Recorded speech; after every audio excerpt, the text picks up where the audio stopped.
Okay, everybody, we're going to get started. Thank you for joining us for this last session of the day.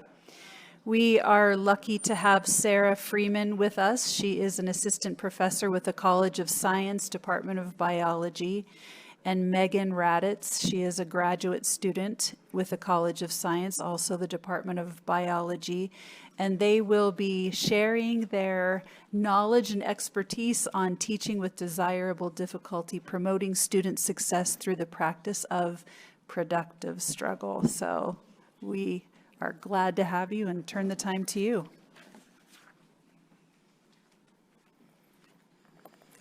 Thank you. Hello, everybody. Good afternoon. We're all still here. It's been a really enlightening and wonderful day learning from everybody. And I am thrilled to be here with my co-instructor, Megan, to tell you about our work teaching difficult concepts in a way that is hopefully less intimidating and less frustrating, or at least helping students embrace that part of the journey with higher level content. So I'm Sara Freeman. I'm in the biology department. I have a PhD in neuroscience from Emory University. I did a postdoc at UC Davis. I have been very, very interested in the science of teaching since I was a PhD student myself. So I see a lot of myself in Megan, which I love. And I have tried as much as I can, despite my role statement being primarily research, to do as much as I can to improve teaching practice and engage with the ETE office. And the project that we're going to talk about today is a ETE Scholar Award project that will hopefully be published at some point next calendar year. We're working on the final stages of data collection, which we'll tell you about later. So. I'm going to also let Megan introduce herself, but I have to also just plug, Megan just got both the Explore College Teaching Certificate for graduate students in the ETE badging system and the Teacher Scholar Certificate today at the conference. So wonderful. There's that. Thanks, Sara. Embarrassing. It's fine. All right, so my name's Megan Raddatz. Like Sara said, I am a graduate student. I'm in my hopefully last year. I'm sure some of you know that feeling. Really need to be done. Love teaching. Had several opportunities to not only instruct with Sara, but also lead my own courses from initial conception to implementation. And we're going to go through the presentation today just to give you an overview of what we're doing, what we're talking about, and what we really want to drive home, these 3 points. I'm going to take the first two and then turn it over to Sara. But the first is we as instructors all face a problem. We face lots of problems. But one of the problems we face is that we want our students to grapple with difficult things. We want them to learn, not just in our classroom, but beyond our classroom. We just heard about ungrading earlier and how beneficial it is to help students focus on the learning. But to do this is difficult. One of the solutions to that is our point 2, which we'll talk about, is teaching with desirable difficulties and how that can really help our students embrace difficulties. Not see it as the enemy, but see it as something that it's beneficial, because we know struggle is, right? And then I'll turn it over to Sara, and she'll talk about our experience with this practice, with this pedagogy of teaching with desirable difficulties, and how that's benefited our students in ways that aren't always measured with idea ratings, important as they are, but maybe not the most accurate reflection of how our students are doing. But we believe that teaching with this practice has benefits far beyond that align with our values and align with what we really want from our students. So with that in mind, I want to approach this problem. This problem of difficult content is really important. It's necessary for our students' long-term retention, but very difficult to implement. And I want to approach this in a story fashion of how I first came to grapple with this issue. I was teaching my first course here at USU, thrown into the deep end, as graduate students often are, but that's fine. And I found myself looking at this pendulum, looking at this balance of I want my students to grow, to develop, and I want my course to be difficult. I don't love the concept of an easy A, so I wanted them to struggle. But I also didn't want them to be completely miserable, because we've all heard of those courses, right, that are just so hard. And I came at this with the approach of I teach a neuroscience course, and I wanted all my students to be mini neuroscientists, to see the passion that I had imbued in them. But how did I get that passion? Not in one semester where stuff is crammed down my throat, but over several semesters and years. I didn't have that in mind, so I leaned a little too hard on the difficulty, right? Any guesses as how that went? Anybody like, yeah, that went perfect? Okay, so no, it didn't. I really wanted them to learn, and as a result, and I'm sure you've all seen this, whether in your own courses or in other professors, instructors' courses, these demanding courses, this course that was very demanding, was frustrating for both the students and for me, because they weren't learning as much as I thought I wanted them to. They weren't all turning into mini neuroscientists, wouldn't you believe it? And they were not too happy. The idea ratings reflected that, and it's fine. We all learn. So when we try to push our students, we experience resistance and they experience stress. So what did I do? Well, I did what I think a lot of us do, and I swung from one side to the complete other side. Just as far as one could swing, I swung. We often seek to eliminate difficulties in learning to our own detriment, and I did this. Any guesses as to how I made my course easier? Just yell it out. What would you do to make your courses easier? Reduce content. Yes, absolutely I reduced content. I lessened my expectations, yes. Fewer assignments. What else have you seen? Yeah. Different types of questions, so more like true, false, or multiple choice as opposed to essay. Oh, yeah. Shift away from the hard stuff. They don't need that. That's not important for growth. All right, I did all of that and more. I ran away from cumulative exams. Anybody have students that love cumulative exams? They're like, yes, give me more. No, and so I was like, well, they hate it. I hate it. Let's make it easier. I did a lot of open book assignments, a lot. I covered content in blocks. If you were at the first session of the morning, one of the first sessions about power tools, they talked about blocking very well. We'll cover it a little bit and why it may not be the best idea, but it's this idea that you cover content at one time and then you never really go back to it, and it's only covered in one session and not others. I immediately helped students who were struggling. Now, this doesn't sound like a naturally bad thing, right? You see a student who's struggling to swim, you throw out a life preserve. That's what we're taught, right? We're not evil monsters who just watch them drown. But perhaps immediately coming to their rescue isn't the best thing. It did make learning easier for them in the short term, but maybe not long-term beneficial. I created problems with clear answers. I think a lot of us have done this. I've taken several courses where it's so obvious what the answer is if you've studied. But perhaps making things that easy for students isn't allowing them to struggle with content. I gave feedback immediately after the assignment. Now, this was when I was like way on top of grading my first semester. I have not been on top of that since. Doesn't sound like a horrible thing, but we'll talk about how there may be better ways to do this. And overall, I created this culture of shying away from failure, not only my own failure, but the failure of my students. I wanted learning to be easy for them, but learning is never really supposed to be that easy, not long-term learning anyways. So after struggling for a few semesters, going back and forth, swinging from way too hard, way too easy, and just being so frustrated at the end of the semester with the idea ratings that were all over the place, I came across this pedagogy.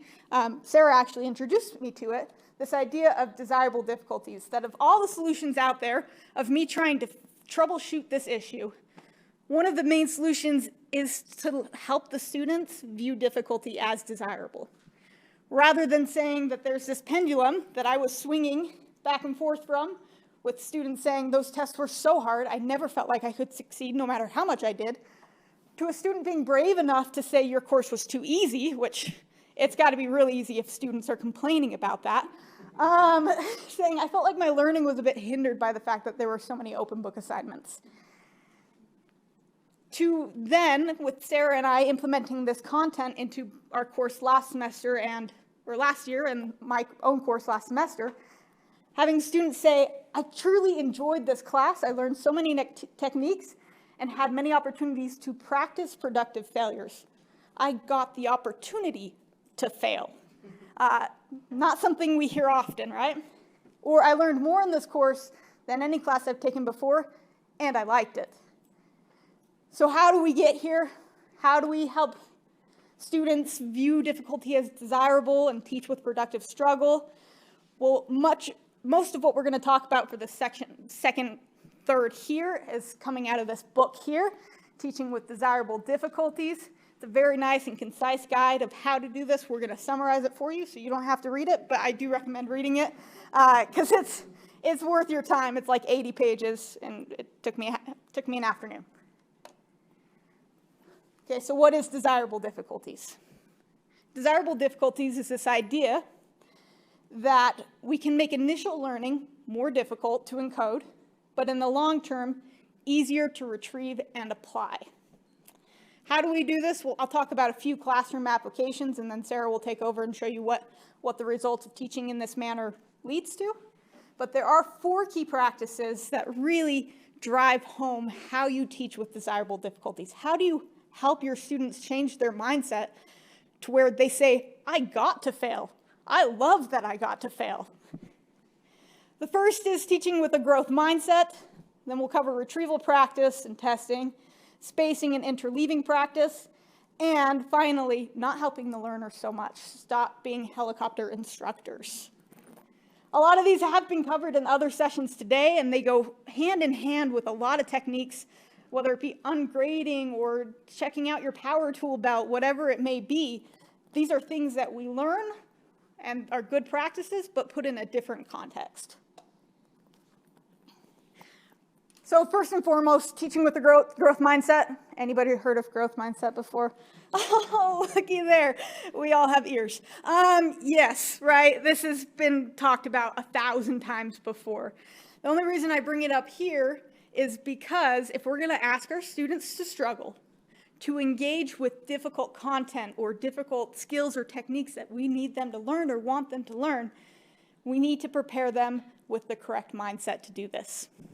So how do we do this? There's research that show that even just teaching or talking about growth mindset helps students to adopt this type of mindset.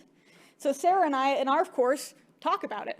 We talk about the benefits of failure and the ability to try again. There are a million other ways to do this, whether it's restructuring your grade book to make it worthwhile for students to learn from their mistakes. So on my first exam that I give every semester in order to alleviate anxiety and help students adopt this mindset, I allow my students to redo the questions they got wrong, to provide justification for what they were thinking, and give the correct answer and why that's correct. Instilling in them the, oh, you know what, I was wrong, but it's not the end of the world. I can get those points back. You can share stories of your own failure. Sara and I happen to be experts at failure in neurophysiology. I'm proud to say, I mean, no one will beat me at failing, I'm telling you now. We share our stories with our students. I think we both approach teaching in a very humble respect, and I think a lot of you do too, that we are just as much learners as we are teachers, and we fail as well. And there's something to be said about professionals failing in this aspect that allows students to feel they can fail as well, and it's not the end of the world. And then going back to like how you structure assignments, you can break assignments down into small bite-sized pieces, whether that's scaffolding assignments, which has been talked about a lot in this conference, or just showing students how to approach a problem. We can model the growth mindset in our own workings. This isn't huge. These aren't huge changes that you make, but these little tweaks to either how you talk about the growth mindset or how you structure your grade book can make dramatic differences, which Sara will talk about. So beyond the growth mindset, now we're getting into the nitty-gritty pedagogical practices. Retrieval practice and testing. Again, people familiar with retrieval practice, spacing effects? Yeah, for the most part. It's this idea, and we'll talk about this from the perspective of difficulties, desirable difficulties, is that when you ask a student to retrieve information from a while back, initially they're not going to be too great at it. If I ask you what you ate for breakfast 7 days ago, unless you eat something the same every day, you're not likely to remember this, right? If we ask our students week 7 to recall something from week 3, they're not going to be great at it. It's initially hard. But when we ask them to struggle to find that information, to retrieve it, later on when we ask them again to retrieve that information, it becomes easier. And the longer and more we ask them to retrieve this information, the longer that information stays with them because they've had to make efforts to find it. Classroom applications, there's a million different ways to do retrieval practice. Everybody has their own style that aligns with how they want to implement this instruction, whether it's doing multiple repetitions, testing and recall opportunities like low-stake quizzing, or spaced learning sessions apart, so not just covering content from week 1 once, but imbuing it into every, 3 weeks or whatever fits your schedule, or student-generated review sessions, which have been the personal favorite of mine, where I actually have my students get together in groups, 2 or 3, and lead a review session for the first 10 minutes of every course, every lecture. They can choose how to review it. 90% of them choose Kahoot quizzes, wouldn't you know? But they get to ask the questions that they feel are most important from the previous lecture and quiz their fellow classmates.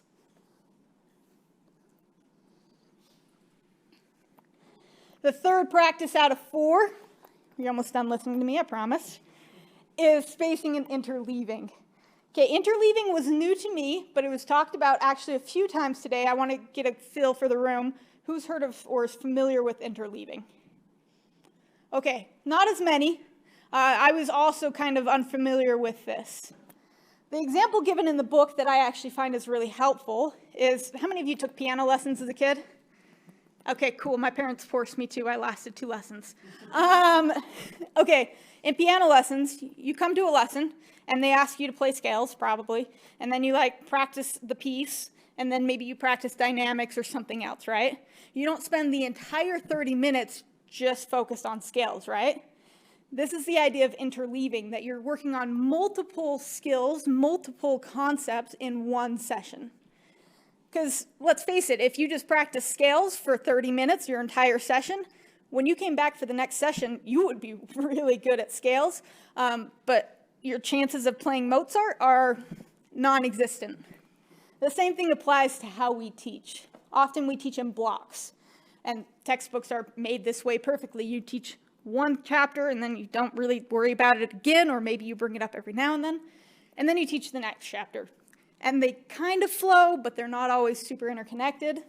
The idea of interleaving is that when we ask our students to do multiple things at once, they create more connections in their brain. These cells in the brain become more and more connected so that when one pathway fails, because they didn't get enough sleep the night before, another one can pick up the slack, essentially. They did this study, they did an empirical study to show if interleaving was any more effective than this block design that we're so used to in a math course. They presented one math concept after another in a block design.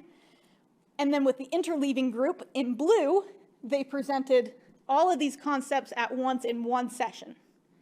And they found that one day after this session, these learning sessions, the interleaving students outperformed the block session. Not significant, not like a ton, but if you look at the 30-day results, this is where interleaving really shows its promise, that this long-term retrieval is highly, highly improved because the students were asked to engage with more material at one time. It's harder for that one time, but leads to long-term benefits. How do we do this? Classroom applications, again, this is determined by your classroom settings, who you are, your identity, and everything that was talked about so well in the keynote session this morning. But you can make exams cumulative, and this hurts my soul a little bit. I know that cumulative exams are good for my students. The students don't always know that it's good for them. And so part of this whole desirable difficulties concept is being transparent with your students. helping them see the benefit of this learning pattern. You can weave in ideas from previous discussions, always trying to connect one concept to something else. Even better if you can connect it to something that's relatable, something outside of the classroom, so students have something personal to attach to this new information. Regularly ask, recall, and synthesis questions, and then reboot class every 20 minutes. This was mentioned in the book.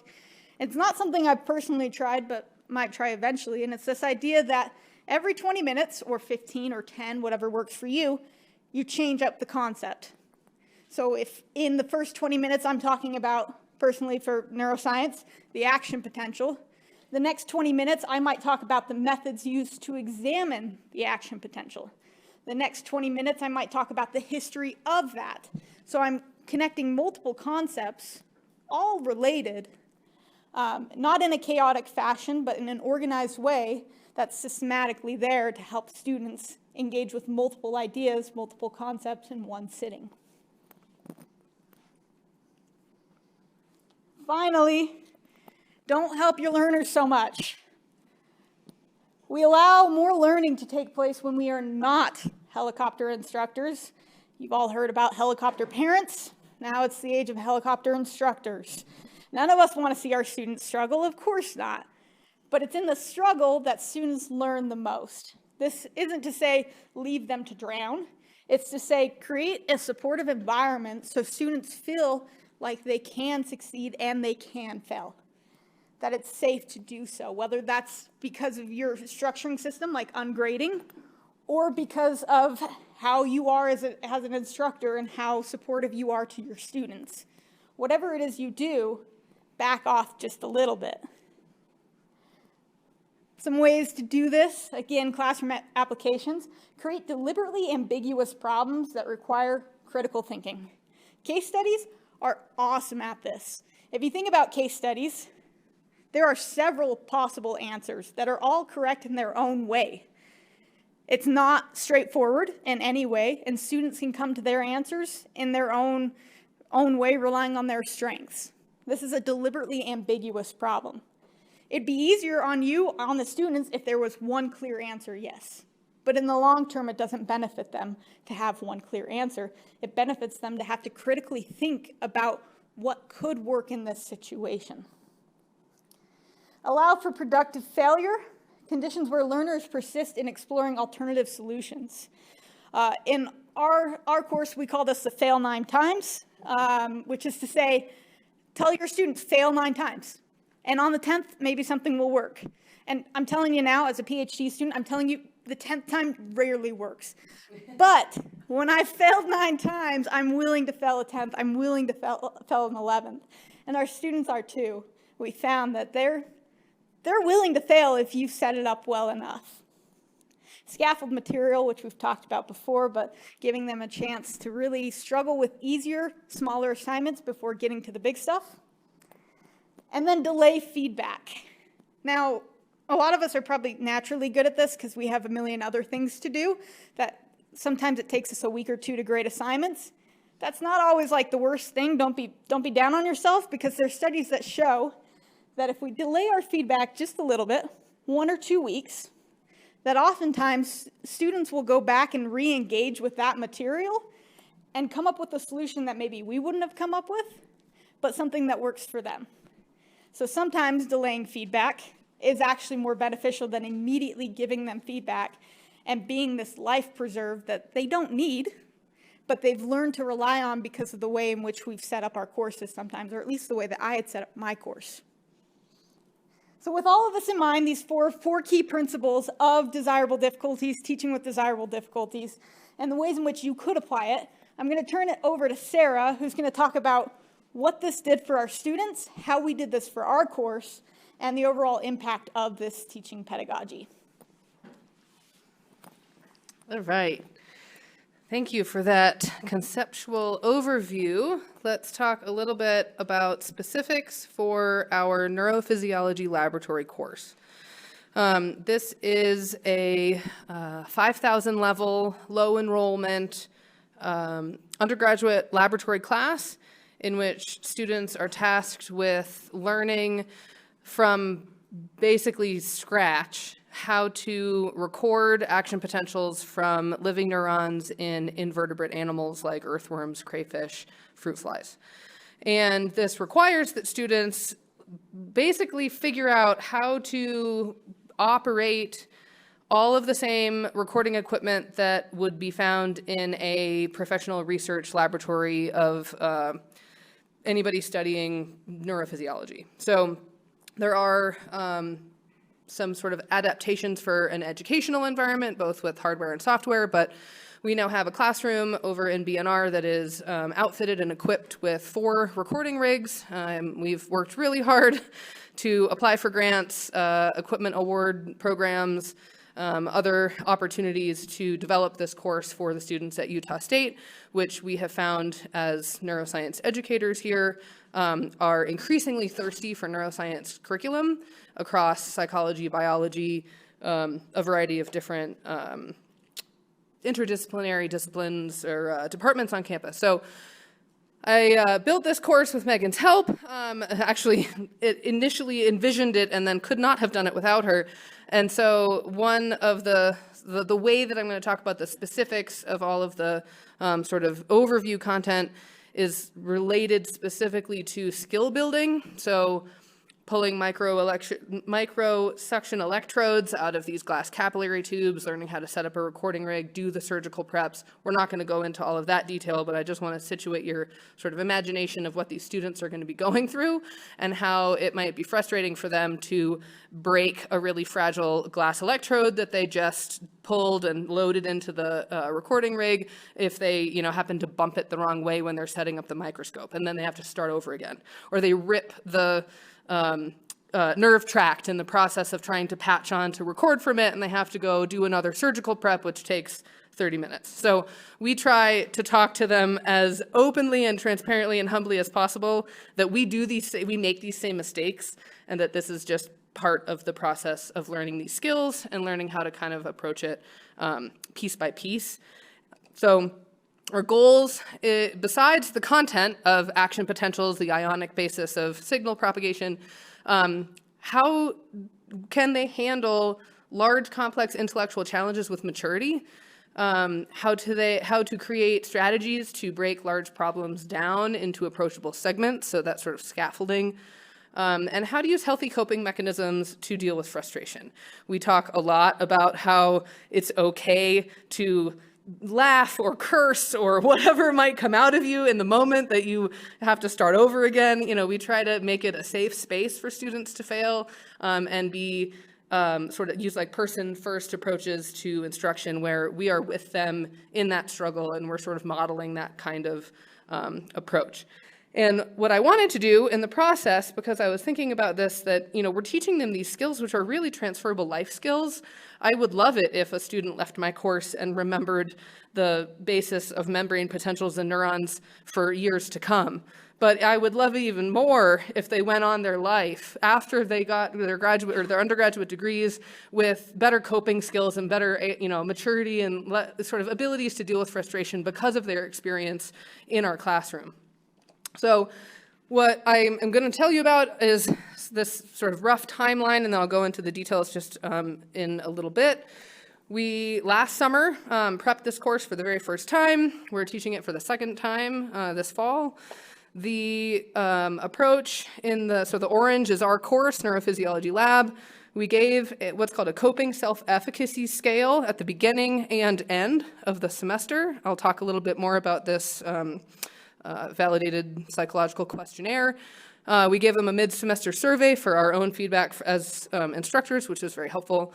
And then in the spring semester, we wanted a sort of control course, which is another upper-level course, organismal physiology laboratory, offered in the biology department as well, in the same classroom, actually, and gave those students the same coping self-efficacy scale at the beginning and end of the semester. And then this coming fall, as we teach it for the second time, we will be doing the same approach again. I should also say we got IRB approval to use these students as study subjects for this project. So just to kind of directly compare our two groups of students, we have our students in the neurophysiology course, and we have the students in the organismal physiology course. Both of these courses have applicable experience with course material, very supportive environments, and they both involve doing a course-based undergraduate research experience. So they both do a research project as part of this laboratory class. And the difference is that we have these concepts that Megan went through, including delayed feedback and deliberately ambiguous assignments and things like that, that help to promote this, the desirability of the struggle and the difficulties of what they're learning in our class as opposed to the control course. We had 7 students in our class. 6 of them completed the full before and after questionnaires. We have 6 more enrolled this fall. In the organismal physiology course, we had 42 students. Only 13 of them completed the questionnaires correctly. We have to ask them to use code instead of their names because of all of the IRBs and things. So we had to toss a bunch because we couldn't match up it doesn't matter. We only got 13, but we'll have about 12 or 13 per group, which is great. And the way we were assessing the impact of our teaching on their sort of outcome, the outcome we were looking at is coping self-efficacy, which is defined as an individual's degree of confidence that they can perform coping behaviors when faced with life challenges. So this is a life skill outside of neurophysiology. This is what the scale, page 1, looks like. It's developed by Chesney. It's been a validated 26-item questionnaire that's been used in a few different environments, initially developed at UCSF to evaluate improvement in coping skills in HIV-positive men after they went through a coping effectiveness training intervention to see how that changed their confidence and their coping abilities. And it assesses 3 different types of coping: problem-focused coping, emotion-focused coping, and social support. And the questionnaire says, when things aren't going well for you, how confident are you that you can break an upsetting problem down into smaller parts? That's one example of the problem-focused coping. How confident are you that you can make unpleasant thoughts go away? That's the sort of emotionally focused coping skills. Or that you can get friends to help you, so that you have a social network that might be able to, that you can lean on in moments when things aren't going well. So it's 26 different points. You can break them down into these different subscales. The higher the value, the greater the coping self-efficacy. And this is what we found. Students who completed our neurophysiology lab course significantly improved their coping self-efficacy overall. This is significantly different from 0, which would be no change. And this appears to be driven by problem-focused coping specifically, which is great. That's kind of what our hopes and hypothesis would be. We are not addressing their emotional coping skills or their social support. And if you compare this to the organismal physiology laboratory students, there were no changes in their ability to, or in their coping self-efficacy, so their confidence that their coping skills would address trouble in life. So if you compare them directly, we have significantly increased overall self-coping, coping self-efficacy in our course, which we conclude is that intentionally applying the principles of teaching with desirable difficulty increases our students' coping abilities, and that teaching the ideas of productive struggle has the potential to dramatically change how students view themselves and their abilities moving forward. So I don't think we have time for discussion. I feel like we have about a minute, but you're always welcome to reach out to us. I just want to end with this figure showing just that the sort of dynamics between what students believe they can do by themselves, or that they can't do at all, or that they need some help with, it really changes after they've had experience with this kind of safe, sort of productive failure type classroom. And I would love to talk about how to scale it up. We obviously have very low enrollment. This is an upper level sort of laboratory based course. So I'll stick around if there's questions. I know we're right out of time. If anybody wants to come support our students this fall, they do a poster session in the BNR lobby where they have to put together a research poster, conduct their own research project using the skills and techniques and equipment in our classroom. This is what it looks like. So we have kind of a like donuts social party in the lobby, and everybody can come by and ask them questions. So please stop by in the fall, or I guess December week before exams, if you'd like to meet some of these students. Thanks so much.